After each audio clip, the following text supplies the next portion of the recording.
आप अपने पैसे ले लो।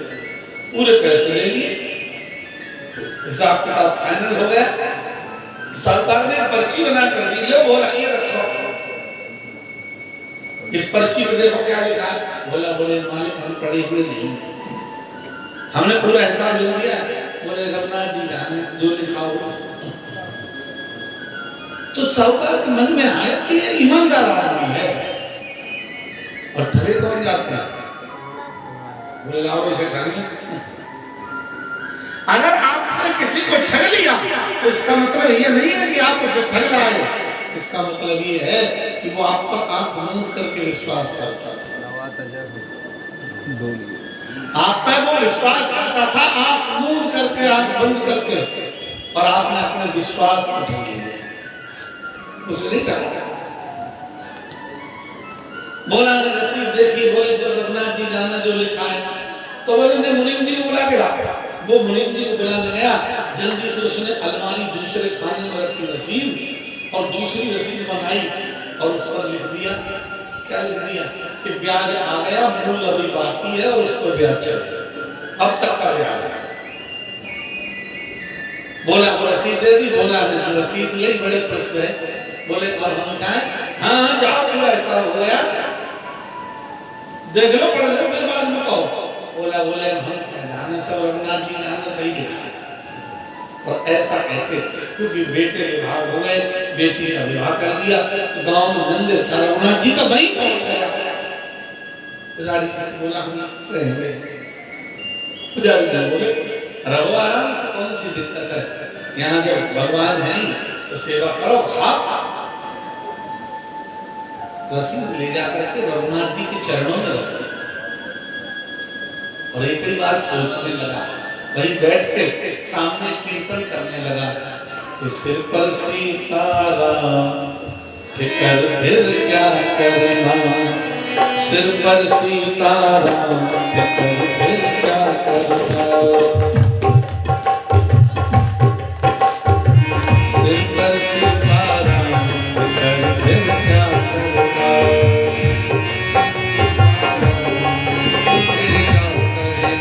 ओ क्या करना जी क्या करना, क्या करना जी क्या करना, ओ क्या डरना जी क्या डरना, क्या डरना जी क्या डरना, भैया बिगड़े मरे काम कर फिर क्या करना, बिगड़े मरे काम कर फिर क्या करना।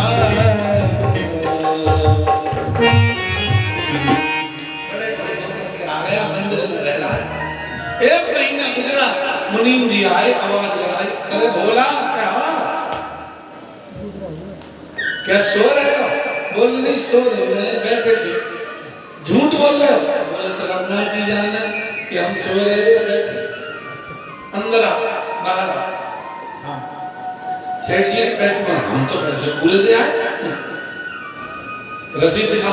बोला ने रसीद दिखाई, जो रसीद दिखाई तो उसमें लिखा हुआ अब तक का ब्याज निपटा गया। इतना सुनते ही बोला कि तो पैरों में जमीन खिसक गई।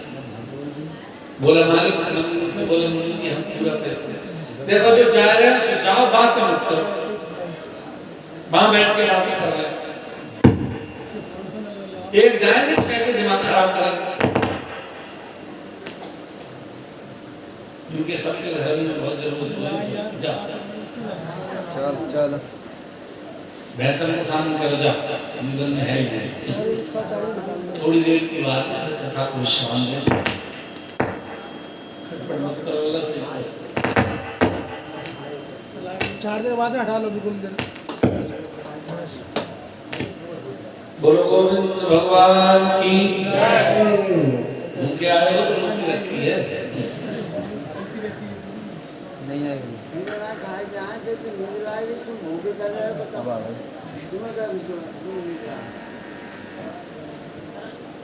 बोला बेचारा गरीब की रसीद दिखा रहा, तो रसीद में सबने पढ़ा कि अब तक का ब्याज दे दिया, एक महीना चल गया। फिर बोला बोले हमने पाई दिए, सब पास है। बोले हम पूरे पैसे दे, बोले हम झूठ बोल रहे, इसमें क्या लिखा है? हमने पहले कभी से कहा था कि इसमें देख लो, तो रघुनाथ जी जाने, और रघुनाथ जी क्या जाने, बोलो।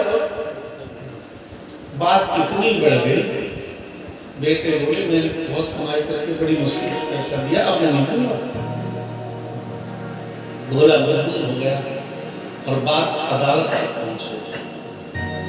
जब बात अदालत पहुंच गई तो अदालत में यही महात्मा थे जिन्हें जज साहब कहते थे।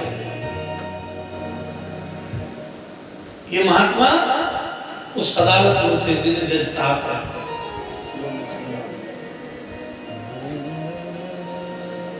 जज साहब ने पूछा सेठ जी क्या बात है। सेठ जी बोले हमने इन्हें पैसे दिए और इनकी मजबूरी में दिए और अब ये बेईमानी कर।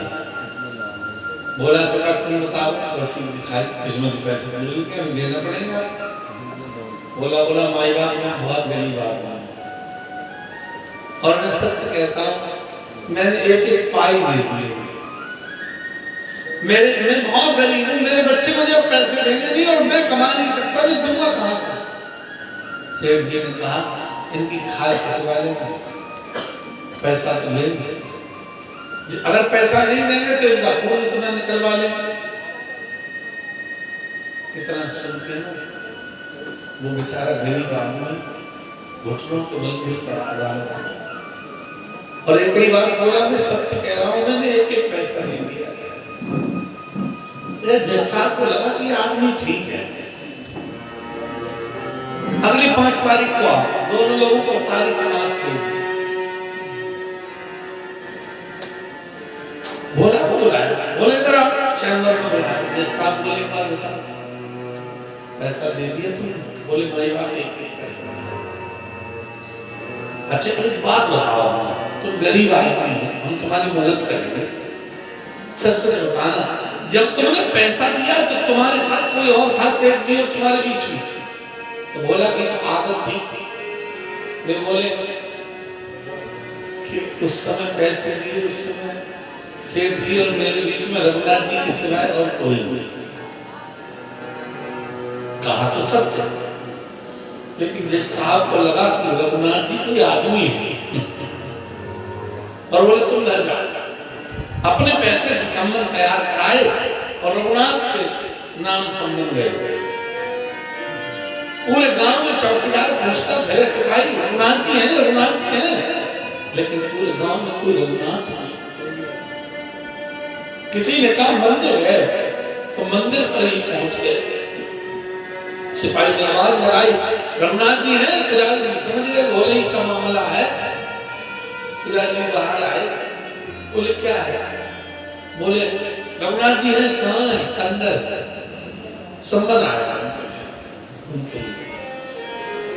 पुजारी जी ने पढ़ा और पढ़ने के बाद पुजारी की आंखों से आंसू नहीं रुके। संबंध को लेकर के भगवान के सामने पहुंच गए पुजारी जी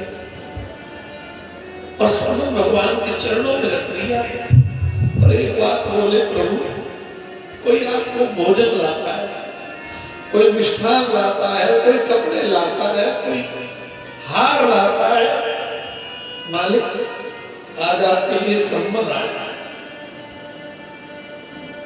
और भगवान के सामने रख दिया। अगली तारीख 5 बोला तो जगन्नाथ एक ही बात कहता रहा कि मैंने एक एक पाई दिए। मैं गरीब आदमी हूँ, मेरी कोई सुनता नहीं है, गरीब भी कोई नहीं सुनता है, मुझे तो ऐसा लग रहा है। ऐसा कहकर भगवान के सामने रोता था। 5 तारीख आई, वो सेठ तो गाड़ी में बैठ कर गया और भोला नंगे पांव पैदल जाने से पहले मंदिर में गया, भगवान के पट खोले और जोर से बाहर गिर पड़ा भगवान के चरणों में। बोला तुम्हारे सिवाय मेरा कोई है नहीं। ओ प्रभु मेरी बेइज्जती नहीं है। अगर आज मेरी ईमानदारी की बेइज्जती हुई तो बेइज्जती आप हरिविन संकट कौन निवार? दीन दुखी मलिन जाऊं काके द्वारे।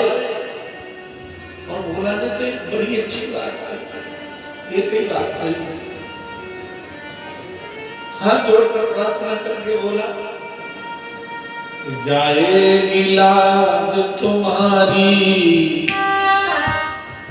हो जाएगी लाज तुम्हारी, हमारो हरि कहा बिगड़े हो, जाएगी लाज तुम्हारी, हमारो हरि कहा बिगड़े हो, कहा बिगड़े हो हरि, कहा बिगड़े हो, कहा बिगड़े हो हरि, कहा बिगड़े हो, जाएगी लाज तुम्हारी, हमारो हरि कहा बिगड़े हो, जाएगी लाज तुम्हारी, हमारो हरि कहा बिगड़े।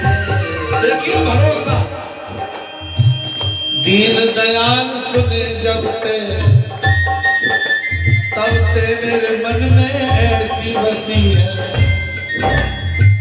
सबके नाम को छोड़ हरि, बस तेरे ही नाम की भेंट कसी है, अब तुम्हें छोड़ मैं जाऊं कहाँ, जैसे जब जाल में नीर फंसी है, अब ऐसी करो जाने लाज रहे,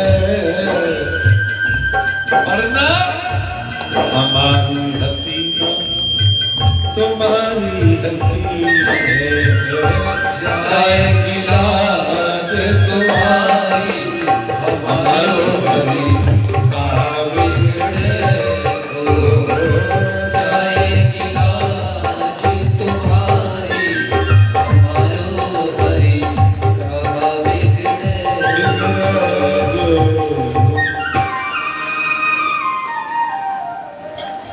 बोला ऐसा कह करके प्रणाम करके भगवान को चल दिया। मालिक अदालत में अगर मेरी बेइज्जती हुई तो ये पक्का है दोबारा तुम्हें मुंह नहीं दिखाऊं। मैं समझ लूंगा आपका नाम दीनानाथ भले ही है, लेकिन आप दूसरों के सहारे नहीं है। ऐसा भरोसा, ऐसा विश्वास, ऐसी करुणा भगवान के सामने आंसू की बाढ़ आ गई।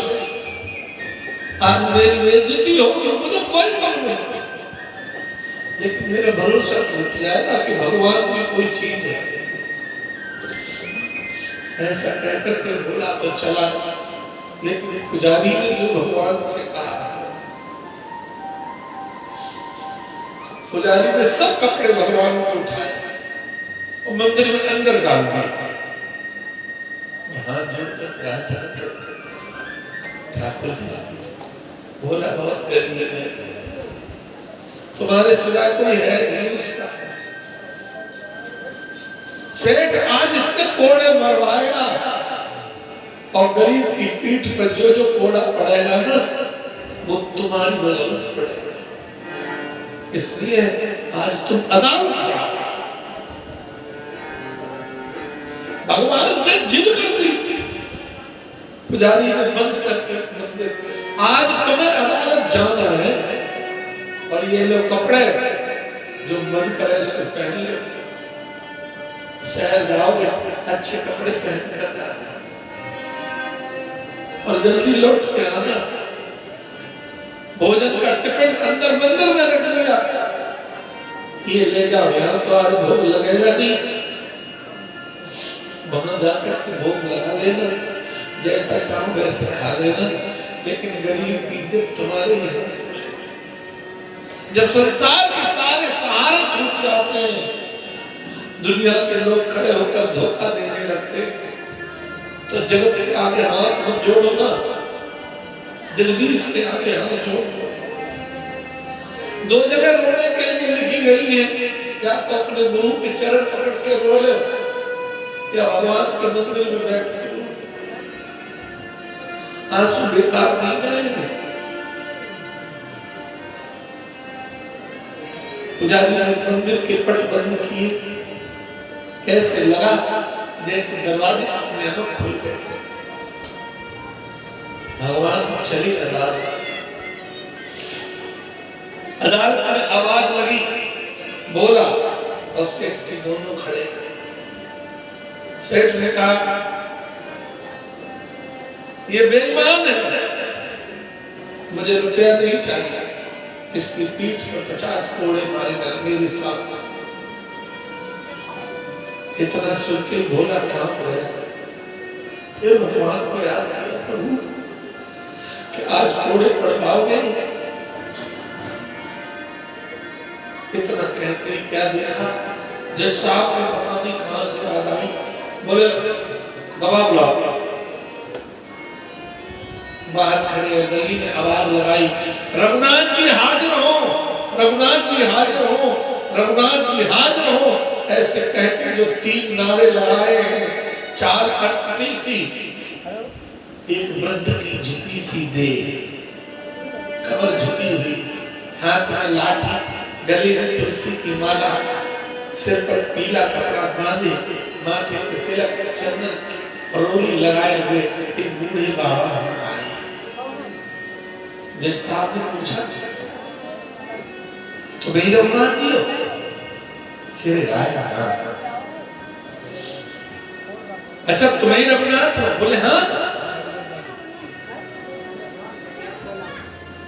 ये बता, ये भोला झूठ बोल रहा है कि सच? बोले सच बोल रहा है। प्रमाण क्या है? बोले सेठ को ही सिपाही भेजो, अलमारी खुलवाओ, दूसरे खाने में जो फाइल धरी है ना उसमें असली रसीद है जो सेठ ने पहले बनाई।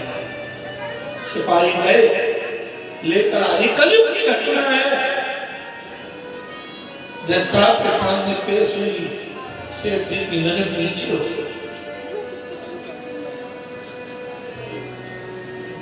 सेठ को दंड दिया गया, लेकिन जज साहब ने मुड़कर देखा तो वहां से रघुनाथ जी गाया, उन पर ध्यान दिया। जज साहब ने पूछा सिपाही से, यही रघुनाथ जी से? बोले कौन से गाया?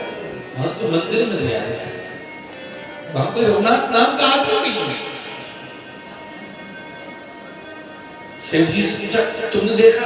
सेठ जी बोले कौन, कहां देखा? हमने कोई भी देखा, जो कटघरे में खड़े थे, मैंने किसी को नहीं देखा। बोला से पूछो, बोला रघुनाथ जी को जानते? बोले हाँ। कहाँ रहते हैं? बोले जहाँ हम रहते हैं। तुम कहाँ रहते हो? बोले जहाँ रघुनाथ जी रहते हैं। अरे तुमने देखे? बोले हमें देखे भी, और जैसे आप देखे नहीं तो जज साहब ने तुरंत अपना इस्तीफा लिख दिया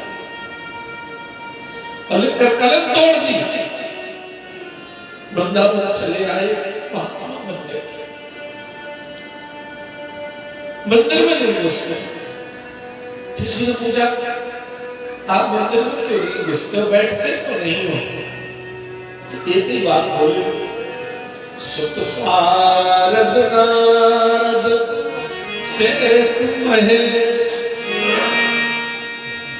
गणेश के जो ध्यान में नहीं आते रहे, सोई आज अदालत में आके बकीलों के गवाह कहाते। तो तुम क्यों रो रहे, बैठते क्यों नहीं? बोले सुख धो के उदरस दिए को भयो, दुख नाम जो तज जाते रहे। आप खड़े रहते हो और समय, बोले कुर्सी पे बना जज बैठा रहा और रघुनाथ खड़े समझाते रहे। तो थक जाते हो, बैठ जा, कहते अब नहीं बैठूंगा। क्यों? बोले कुर्सी पर जज बना बैठा था, भगवान को खड़ा रखा मैंने कटघरे में, मुझसे बड़ा अपराधी दुनिया में दूसरा कौन हो सकता? जिसने भगवान खड़े कर दिया हो और खुद कुर्सी पर बैठा रहा हो, कितना बड़ा अपराध मैंने किया। तो मंदिर में क्यों नहीं आते हो? तो एक ही बात कहते हैं, मंदिर में आको गया मगर जानता हूँ तेरे दर पे आने के काबिल नहीं, और तेरी मेहरबानी का है बोझ इतना जिसे मैं उठाने के काबिल नहीं।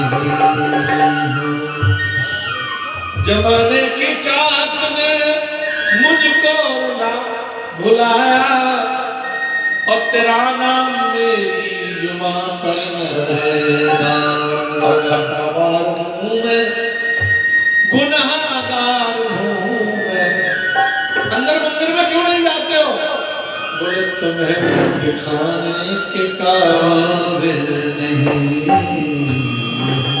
जीवन में जो दिया है बहुत कुछ दिया है, तेरी मेहरबानी का है बोझ इतना जिसे मैं उठाने के काबिल।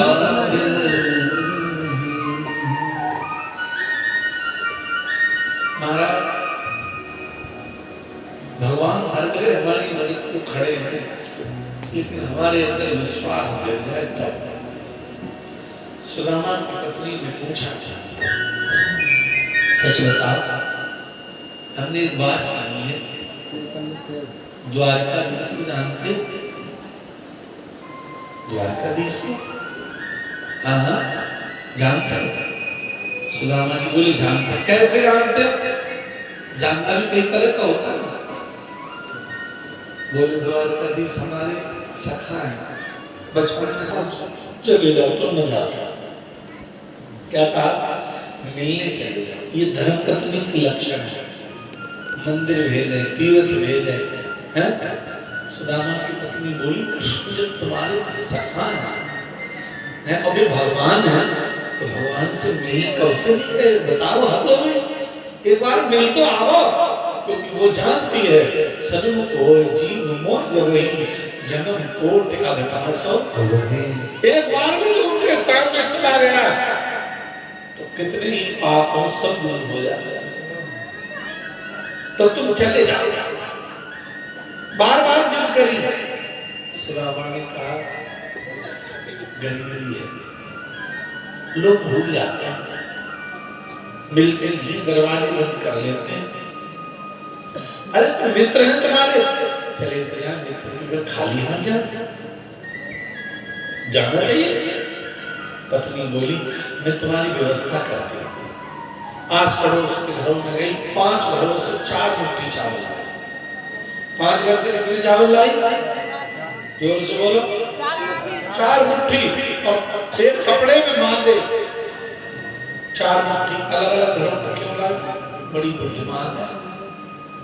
कृष्ण देखे तो समझ जाए कि जी देखो, एक मुट्ठी पतंजलि का है, एक मुट्ठी बासमती है, एक मुट्ठी इंद्रासन है, एक मुट्ठी राशन के है ना। सबके अलग अलग घर से एक बिलफ्ट का कपड़ा, और वो भी कपड़ा ऐसा जो 8 जगह सिला हुआ। सुदामा कहेगा नहीं कि मैं गरीब हूं। कृष्ण देखकर समझ जाए, इतनी बुद्धिमान औरत थी। पोटली ली, सुदामा जी छीन लिए। पत्नी के कहने जा रहे। कैसे जा रहे? चले श्याम सुंदर से मिलने सुदामा, और गाते चलो मन में हरे कृष्ण राम। चले श्याम सुंदर से मिलने सुदामा, चले श्याम सुंदर से मिलने सुदामा, गाते चलो मन में हरे कृष्ण राम। गाते चलो हरे कृष्ण कृष्ण कृष्ण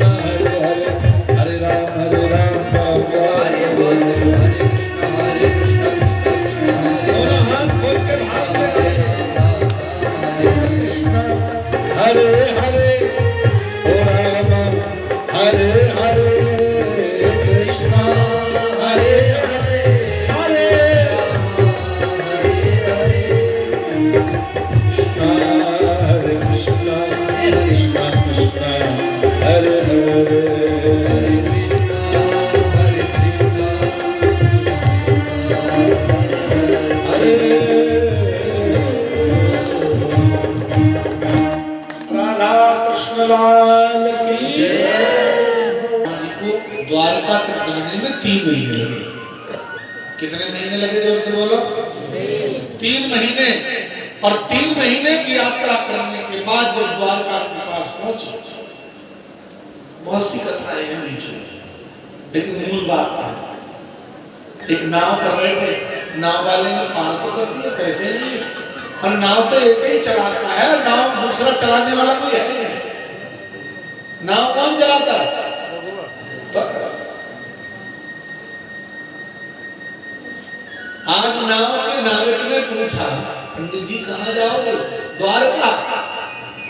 तो उसने हंस के पूछा, कोई गाड़ी आ गई, घोड़ा आ गया, हाथी आ गया? बोले ना, पैदल। पैदल जाओगे? हाँ। 3 महीने हो गए सुदामा जी को चलते। सोई एकदम उसने पूछा, बता तो कोई सवारी नहीं आवेगी, पैदल ही जाओगे? बोले हाँ। सुदामा ने पूछा, कितना टाइम लगेगा? बोले 3 महीने। जो सुनी 3 महीना, सुदामा जी ने तुरंत अपना आधी धोती खोली बिछाई, आधी कोड़ी, हाथ को लगाओ तकिया, और बोले बारे द्वारकाधीश तेरी गरज पड़ा ना तो लगा ले रही है, अब ना हद तो है यार, 3 महीना है, चलो कोई तरीका है। ये अपनों से व्यवहार होता है। किस तरह का व्यवहार किससे किया जाता है? अपना मित्र से। एक भक्त की है अर्जी, खुद गर्ज की है गर्जी, और आगे तुम्हारी मर्जी। अर्जी पहले होती है, पहले है अर्जी प्रार्थना, फिर है खुद गर्जी। करोगे कैसे नहीं, है ना? और मित्र से तो ऐसे आ ही जाता है। मैं आपको बताऊं, दिल्ली में कथा चली थी, एक मित्र ने हमको दूर से देखा, बहुत भीड़ थी, जैसे जितने लोग हैं इससे और होंगे 8 9 10 मिनट। पीछे से मैंने देखा, हाँ थोड़ा आगे बढ़ के आया तो मैंने देख लिया कि वो रास्ते जगह जगह वो टेलीविजन लगे होते हैं ना, मैंने देखा ठीक आ गया। तो मैंने देखा कि सारे आदमी को मिलते हैं। फिर वो मंच तक आया, माला पहनाई, दक्षिणा चढ़ाई, प्रणाम किया। तो मैंने कैमरा लाइव चल, मैं धीरे से सारे कहा, मैंने के बाद में मिलके जाना कमरे पे। तो बोला तो नीचे उतर कर तब बात करूँगा। तो मैंने कहा देखो ये यहाँ भी नहीं होगा। तो बात यह है, मित्र तो मित्र की तरह ही बात करी जाएगी ना उससे। तो सुदामा जी ने भी कह दिया, तेरी गरज पड़ा तो दिवाला लीजिए, अपना डालूंगा। तो गई आप 3 महीना है, चलो। और लेट गए, जैसे लेटे नींद आ गए, भगवान तो सब देख रहे थे। श्री ठाकुर जी ने ऐसी व्यवस्था कर दी कि द्वारका में पहुंचा। आंख खुली, भैया जी कौन सा नाम है? काल की द्वारका कोई 6। सुदामा जी बोले 6 में आए। गुजराती में है को 6 कहते। बोले द्वारका बोली 6 में आए। नंबर 1 गड़बड़ है, कहाँ से कहाँ पहुँचता है? आज तक तो सब खेल नंबर का, बस में नंबर, सीट में नंबर, उतरो तो वहाँ का नंबर, फिर मोहल्ला नंबर, फिर गली नंबर, फिर मकान नंबर, फिर फ्लैट नंबर। और फिर उसमें बैठो अंदर चढ़ के आने आने के सिस्टम में, तो उसमें भी दबाव नंबर, नहीं तो कहीं गलत नंबर पर पहुंचे तो दरवाजा खोलेगा तो लेकिन तुम कौन?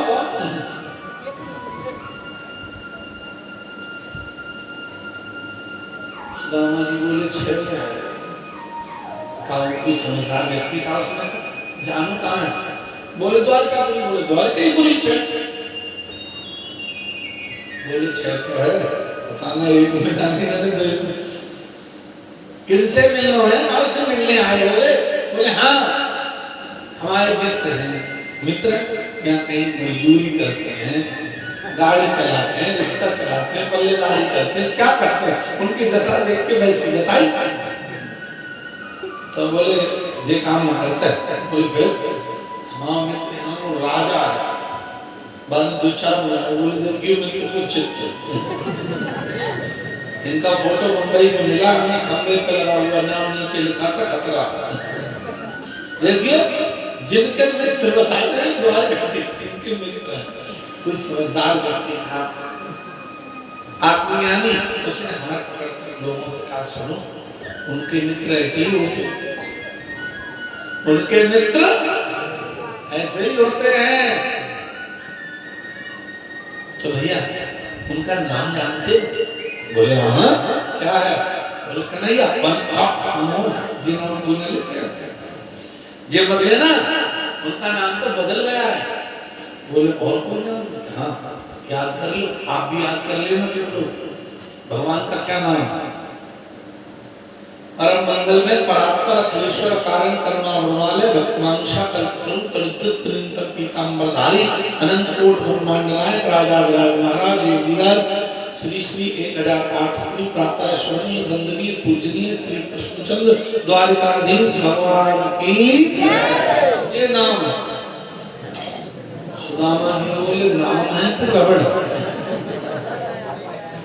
अब कहूँ हम ऐसा नाम ले रहे कन्हैया, अपनी माँ को करुणा कहते हैं, तो कोई अब मतलब यहाँ तो भगवान कहते हैं। किसी ने कहा तो वहां चले जाओ शाम।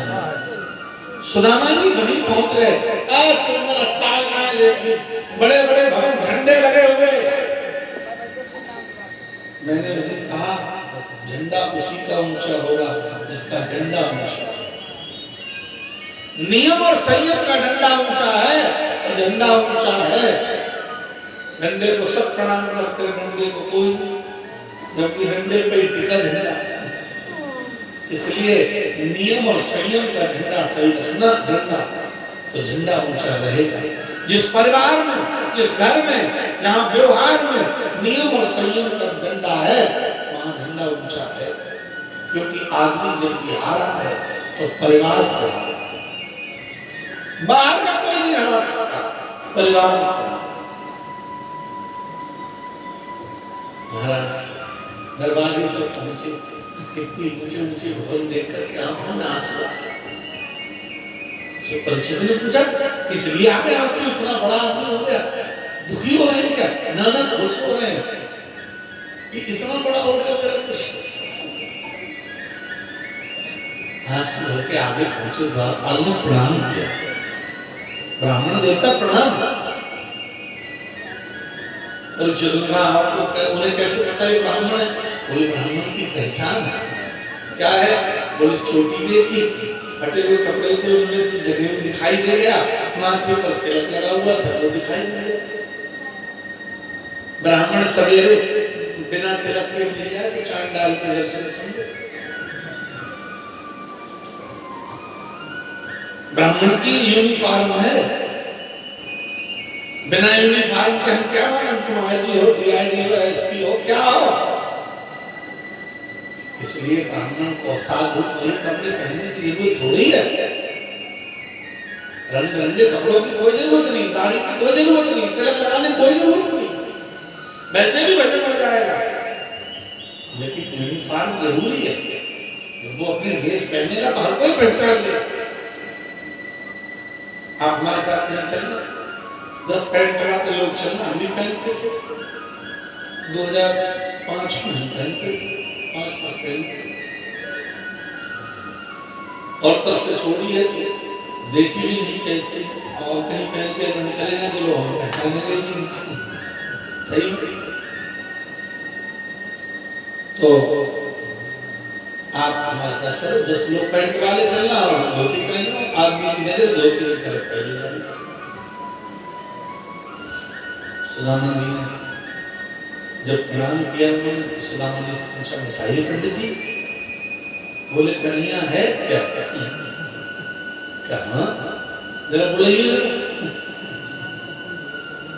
आप कहाँ से आए? अरे हम कहीं से आए, हम बुलवा देते, हम कहीं 3 महीने से चल गए हैं, चलते चलते 3 महीने हो गए हमें उनके मिलने के चक्कर में। कह देना माँ से सुदामा से सुदामा किया है और तुरंत बुलाया। द्वारपाल ने कहा नहीं प्रभु के विश्राम का समय है, आपको थोड़ी प्रतीक्षा करनी पड़ेगी। प्रतीक्षा तो हम जा रहे हैं, प्रतीक्षा के लिए सुदामा बोले हम जा रहे हैं। द्वारपाल ने हाथ पकड़ लिया, महाराज तुम जाते यहाँ से जाओ ना, क्यों थोड़ी प्रतीक्षा में कतई नहीं। 3 महीने चलने वाला आदमी कह रहा है 1 मिनट नहीं रुकेंगे। द्वारपाल ने कहा, लेकिन भगवान विश्राम करें तो बोले करने का कोई क्या करना, भगवान का नियम है ब्राह्मण दरवाजे से उठ कर न जाए किसी कीमत पर। और आपसे भी ये निवेदन कर रहे हैं, ध्यान से सुनना। शास्त्र कहता है संतुष्टो जो निष्ठा संतुष्टो च महीपति, संतोषी राजा है तनास निश्चित, इसलिए राजा कभी संतोषी नहीं होना चाहिए, और असंतोषी ब्राह्मण है तनास निश्चित। ब्राह्मण को असंतोषी नहीं संतोषी होना चाहिए। हाँ कहीं पैसे के लिए लग रहा है तो वो संतुष्ट हो ही नहीं पाएगा, पैसा तो कभी संतुष्ट आदमी हुआ ही नहीं, पैसे से बोलो हुआ। पैदल वाला रो रहा था साइकिल होती, साइकिल वाला रो रहा था मोटरसाइकिल होती, मोटरसाइकिल वाला रो रहा था कार होती, कार वाला जो रो रहा है पड़ोसी को 20 लाख की है, हमका 4 लाख की, तो संतुष्टि तो होगी नहीं, करनी पड़ेगी। ब्राह्मण पूजा कराने आवे, पाठ कराने आवे आपके दरवाजे पे, तो कैसे खुश संतुष्ट कर देना, हाथ जोड़कर पैर छूकर खुश होकर की जाए। वो रूठ कर गया तो हमारे अनुष्ठान का कोई लाभ नहीं, इतना बड़ा अनुष्ठान करेंगे। हाँ निवेदन करने लगे उनको, हमारे प्रभु का आगे से ब्राह्मण न रूठे, रूठना नहीं चाहिए ब्राह्मण। अच्छा चलो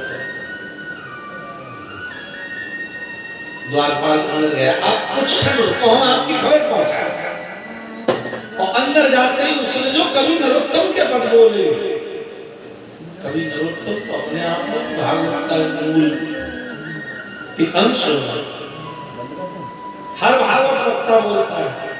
भगवान विश्राम कर रहे थे, द्वारपाल पहुंचा, द्वारकाधीश को प्रणाम स्वीकारो, क्षमा चाहता हूँ इस समय आपको विश्राम में दखल देने की क्षमता नहीं थी, लेकिन फिर भी दरवाजे की स्थिति ऐसी इसलिए आप हाँ भगवान बोले बोलो, तब उसने कहना शुरू किया, शीश पगान जगा कंत तो जाने को आए सो कह, धोती फटी तो लटी दुपट्टी और पांच उपाधि की नहीं क्षमा, द्वार खड़ो दुज दुर्बल देख रहो चक सो वसुधा अभिरामा,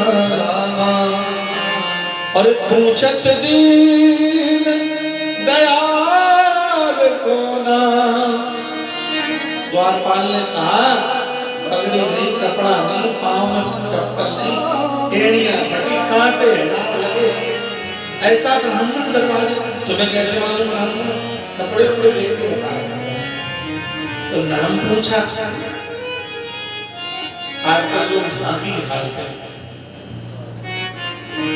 झांकी कौन निकालते हैं? जिसकी कथा कमजोर है, जिनकी कथा में कमजोरी है, बोले झांकी निकालना तो कैसे में जाने है ना, तो ये ड्रामा करते रहते हैं। भाई अच्छा हुआ अपने उसी में घुसा, सुदामा नाचे हंसे, धक्का लगा मारे। अरे एक बात बताओ, एक ब्राह्मण का अपमान होता है नहीं? भगवान का अपमान होगा? बताओ, सोच विचार करो। और धक्का मारे जा रहे हैं, सुदामा उधर भड़क गए। अरे जब ब्राह्मणों का अपमान भगवान ही के होने लगेगा, तो फिर क्यों लिखा विप्रदेव होता है? लोग खुश 500 रुपए दे रहे, शास्त्री जी उठाओ बाजू मूड में लगा, चिमटा वाले अपना चिमटा विरोध नहीं करोगे तो आगे की पीढ़ियां यही जानेंगे, जय भागवत, जय भागवत सुनने, जय भागवत है।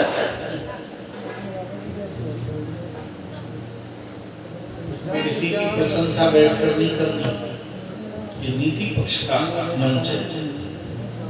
यहाँ से कतई भगवान ने गीता जब तुमसे तुम्हें सुनाई तो पक्ष में नहीं सुनाई, न इस पक्ष में न उस पक्ष में, बीच में ले आया।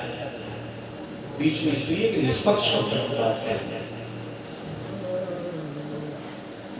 श्री सुखदेव जी कहते हैं भगवान ने पूछा द्वारपाल से, तो फिर वो ब्राह्मण है कहाँ? तो नाम पूछा, पूछत दीन दयाल पुनः आपका नाम पूछ रहे, मेरा नाम बोले हाँ। और प्रभु वो नाम ले रहे हैं, कोई नहीं लेता है। क्या कह रहे हैं फिर बताए, अच्छा ये नाम लिया, बोले हाँ कन्हैया का, हाँ तो उनका नाम पूछा। द्वारपाल बोला बतावत आपन नाम सुदामा। जो सुदामा निकला, रानियां देखती रह गई, पट कहीं गिरा, माला कहीं, मुकुट कहीं, श्री ठाकुर जी ऐसे दौड़े 7 जोड़ी। गोविंद दौड़े नंगे पांव, कितने कोमल चरण, गर्म बालू में दौड़ते। उद्धव से किसने पूछा? प्रद्युम्न ने। प्रद्युम्न बोले काका कौन आया है? मेरे पिताजी दौड़ते जा रहे हैं। उद्धव ने कहा ब्रह्मा जी आते हैं तो 2.5 दिन इंतजार करता। तब भगवान ने अंदर बुलाते हैं, आज ब्रह्मा से भी कोई बहुत बड़ा है जिससे मिलने को ठाकुर जी दौड़ कर गए हैं। इतना सुनते ही सब रानियां, सब द्वारपाल, सब चाकर, नौकर, पुत्र, पौत्र सब दौड़ पड़े। दरवाजे पर क्या देखा? सबकी दृष्टि में एक नजर आया, सुदामा को गोद में लिए गोविंद खड़े। पांव जमीन पर नहीं रखने दिया भगवान ने सुदामा को। पहुंचने के बाद गोद में उठा करके इतना रोए, इतना रोए। किसी ने कहा ब्राह्मण है इसलिए रोए, न एड़ियां फटी इसलिए, कांटे देखे इसलिए, मित्र है इसलिए, ना। सुखदेव जी कहते इसलिए नहीं रोए। बोले फिर क्यों रोए? बोले इसलिए रोए कि इतनी गरीबी, इतनी परेशानी मेरी वजह से तुझे आई, और उसके बाद में तुमने धर्म नहीं छोड़ा, धैर्य नहीं छोड़ा। लोग पूजा छोड़ देते हैं, क्या कर लोगे भगवान का? जीवन में धर्म न छूटे, धैर्य न छूटे। आज सुदामा को लेकर के चढ़ रहे सीढ़ियों, तो अपने द्वारपालों से, अपने मंत्रियों से कह रहे हैं बहुत अच्छे ब्राह्मण हैं, बड़े विद्वान हैं, चरण स्पर्श कर। जो आ रहा है पांव छू रहा है, ऐसे फटे हाथ पंडित जी। सुखदेव जी कहते परीक्षित भगवान के कारण ही तो इन्होंने क्या खाया था? भगवान का हिस्सा। कोई किसी का हिस्सा खाएगा तो उसकी दुर्गति निश्चित हो जाएगी। अरे यहाँ आंसू पहुंचने वाला नहीं मिलेगा कोई। याद रखना, उस परिस्थिति में खड़े हो गए एक दिन सुदामा जी। इतना योग विद्वान ब्राह्मण और मित्र का हिस्सा खाया ही सत्य है। परीक्षित ने पूछा, सुखदेव जी बोले खाया था, कारण हुआ जो हमने अब तक पढ़ा वो नहीं। फिर क्या कारण? जहां कृष्ण सुदामा रहते हैं उस जगह का नाम है सांदीपन आश्रम, उज्जैन में, क्षिप्रा नदी के किनारे। जहां भगवान ने लकड़ियां रखी वो आदमी रखते हैं, वो लकड़ियों का गट्ठर आदमी है, गन्ने की गर्मी में पहचान आज किसी को नहीं हुई, काय के पेड़ है, वैसे ऐसा बना हुआ है। लोग परिक्रमा करते, दर्शन करते चले आते। ध्यान से सुनना, जहां सुदामा कृष्ण पढ़ते थे वहीं पास में मुनि माता रहती थी, पड़ोस में, विष्णु की भक्त, दिन रात हरे कृष्ण हरे राम जपती, नारायण नारायण कहती। एक दिन की बात, उसे किसी ने थोड़े चने ले लिए, पोटली। बूढ़ी माई ने चने तो ले लिए, लेकिन जैसे ही अपनी कुटिया में पहुंची याद आया, अरे आज तो एकादशी है, एकादशी में अन्न नहीं खाना चाहिए, और पोटली छिपा कर रखनी। किसी चोर को पता लगा कि बुढ़िया को किसी ने कुछ दिया है। चोर सोचने लगा कुछ माल होगा, और रात में चोर घुस आया। बुढ़िया ने चने तो रख दिए, तो एकादशी व्रत थी, सोचने लगी द्वादशी में भोग लगाऊंगी भगवान। चोर ने वो पोटली चुरा ली, और जैसे पोटली लेकर चला चोर, एकदम आवाजें आने लगी, चोर चोर चोर चोर। और पोटली लेकर किसने देखा, में तो चने हैं, कुछ नहीं। फिर सवेरे गुरु माता ने झाड़ू लगाई ना, वो पोटली मिल गई, चने देखे, उठाकर रख दिए, बच्चे खा ले। इधर बुढ़िया को समझ रहे जब चने नहीं मिले तो बुढ़िया ने क्या किया, जल हाथ में लेके बोली, भगवान मेरे प्रभु के भोग के चने थे, आज मैं भोग लगाती हूं, जो भी उन चनों को खाए वो दरिद्री हो जाए। सुदामा ने जब पोटली खोली थी ना, देखकर समझ गया कि इन चनों को तो श्राप लगा, और ये चने जो खाएगा वो कैसा हो जाएगा, दरिद्री हो जाएगा। तो मैं अपने कृष्ण को नहीं खाने दूंगा, क्योंकि मित्र का दुख, जो मित्र दुख हो दुखारी, तिन्हें मिलोगे पातक। मेरा मित्र दरिद्री हो जाए, इसलिए आजकल तो मित्र होते ही नहीं, सखा तो पता ही नहीं होते। एक आध मित्र मिल जाए, दोस्त मिलेंगे, दोस्त जानते, दोस्त जो दोस्तों का त्याग कराएगा। आज के दोस्त तो दोस्त बड़ा है, प्राय मिलेंगे यार, दो यार मिल गए, अंकल मिल गए, और यार ठीक है, आप कहाँ से आ रहे यार, कहाँ से आ रहे यार, बड़े दिन में मिले यार, बोले हाँ यार दिल्ली रह रहे यार, बोले यार बताओ यार तुम्हारी कोई बतो ना मिली यार, तुम दिल्ली रह रहे हम यहाँ रह रहे यार, और बताओ हमने हमारे चाचा मेरे तो खबर भेजी तो ना आए यार। तो यार क्या बोले, बोले यार झंझट में पड़ गए यार, अब की कोई मरेगा तो जरूर आएंगे यार। जी यार सुदामा इसलिए दरिद्री, भगवान लेकर अंदर गए, किस सिंहासन पर बिठाया, जहां स्वयं बैठते थे, उस सिंहासन पर सुदामा बिठाए हैं जहां बैठ करके त्रिलोक न्याय करते थे परमात्मा, और परमात्मा बैठे चरणों में। मैं आपसे पूछता हूं, क्या सुदामा गरीब है? जिसके चरणों में जगत का मालिक बैठा है, वो आदमी गरीब हो सकता है? बताओ। चरण पकड़ करके बैठे हैं और कांटे देख रहे थे, पानी मंगाया लेकिन पानी आने में देर हो गई, भगवान ने सब दरिद्र धो दिया, अपने आंसुओं से सुदामा जी का अभिषेक कर दिया। पानी परात पहुंच छुओ नहीं, नैनन के जल सो पग पग धोए। हाँ, इतना करने के बाद श्री ठाकुर जी अंदर बिस्तर पर ले गए, पत्नियां बुलाई, सुदामा जी बड़े प्रसन्न, इतनी पत्नी, एक आई सौभाग्यवती लोग, सौभाग्यवती लोग, एक दो होती, पांच होती, 100 होती तो करते। अब जब 100 से ऊपर गिनती पहुंची तो हाथ इतना न जाए, पहले जा रहा था एक पे सौभाग्यवती, वो 10 तक 50 तक तो गया, फिर सौभाग्यवती, अब जब 200 500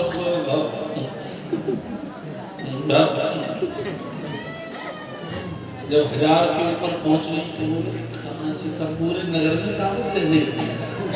कन्हैया बोले ना घर घर में, घर में कितनी पत्नी, 16,108। सुदामा जी बोले हमारे एक इतनी भला कैसे रह रहे हैं? भगवान बोले अब एक पुत्र और आगे पड़ेगा, कितने हैं पुत्र? तो हमें तो गिनती लगानी नहीं, आप लोग लगा लेना, पहले 3 लिखना फिर 13 जीरो लगाना। बोलो गोविंद भगवान की जय हो। सुदामा का सम्मान भगवान ने किया। सुदामा से पूछा, सुदामा भाभी ने कोई खबर भेजी है? सुदामा बोले हाँ। कौन सी खबर?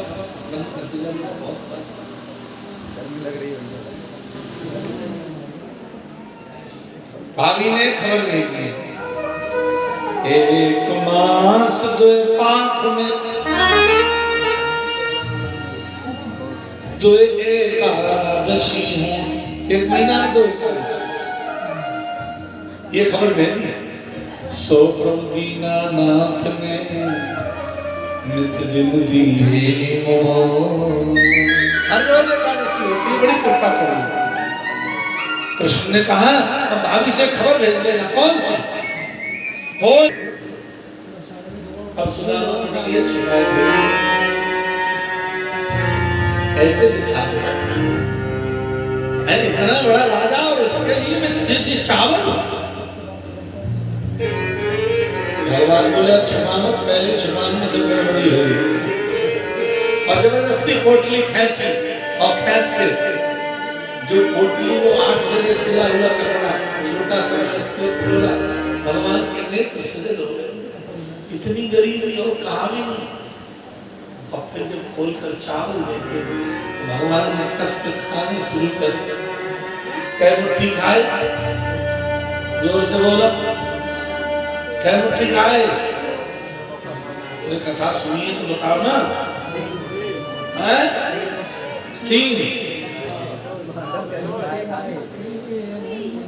3 मुट्ठी वाले कितने लोग हैं? 2।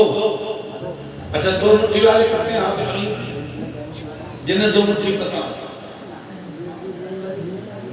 अब 3 मुट्ठी वाले, एक अकेले धर्मपाल, और 2 मुट्ठी वाले जिनने कथा सुनी वो बता दो उसमें क्या बात है। आज निर्णय हो जाएगा। 2 मुट्ठी वाले कभी सुनी कथा?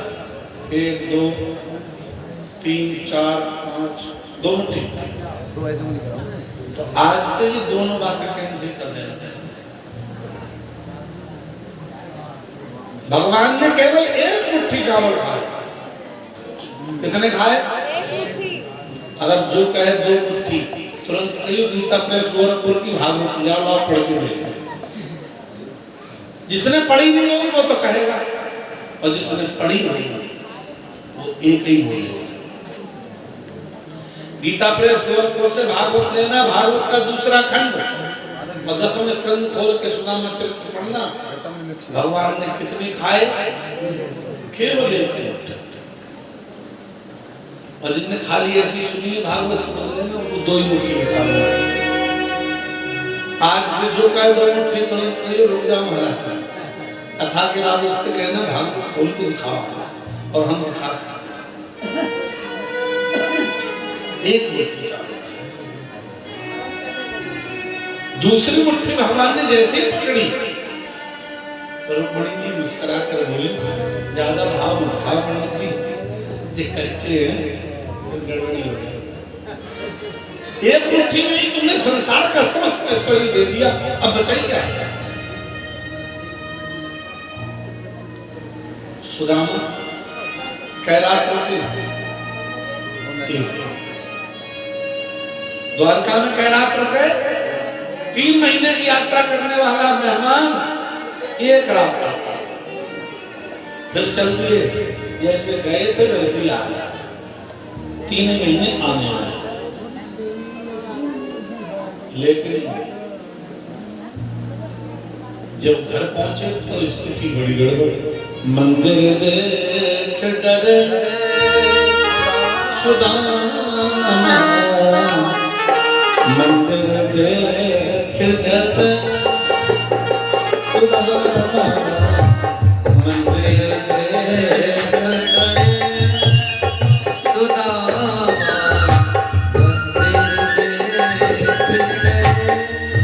ओ कहाँ गई मोरी टूटी झोपड़िया, कहाँ गई मोरी टूटी झोपड़िया, कंचन महल खड़े मंदिर देख डरे सुदामा,